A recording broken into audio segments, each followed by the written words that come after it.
Бисмилляхи-рахмани-рахим. Ассаляму алейкум ва рахматуллахи ва баракатуху. Сегодня мы хотим рассказать о прелести священного Корана и суры Аль-Ихлас. Сура Ихлас – это та сура, которая была ниспослана пророку Мухаммаду алейхиссалям как милость Всевышнего Аллаха.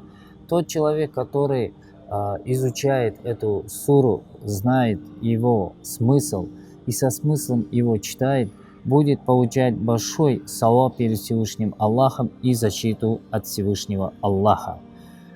Пророк Мухаммад алейхиссалям, находясь среди сподвижников, он рассказал о том, что значит «Куль ху Аллаху ахад, Аллаху сомат, лям ялид ва лям юлят, ва лям якун лаху куфуан ахад».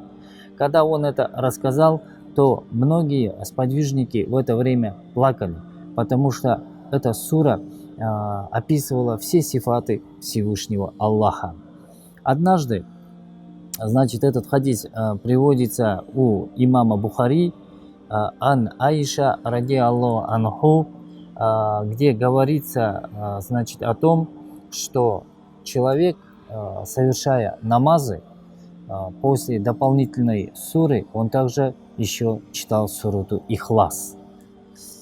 К нему после совершения намаза подошли сподвижники и сказали: ты читаешь постоянно Ихлас в каждом рикагате намаза, что мы считаем делать не обязательно.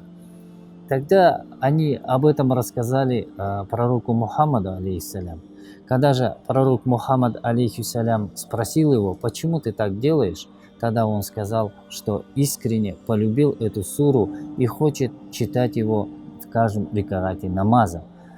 Пророк Мухаммад алейхиссалям улыбнулся, посмотрел на него и сказал: от того, что ты полюбил эту суру, Всевышний Аллах полюбил тебя.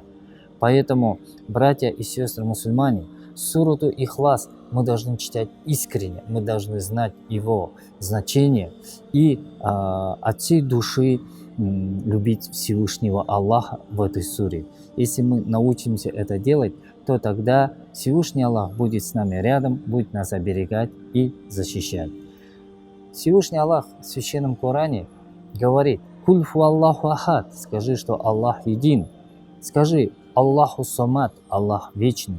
Лям ялид ва лям юлят.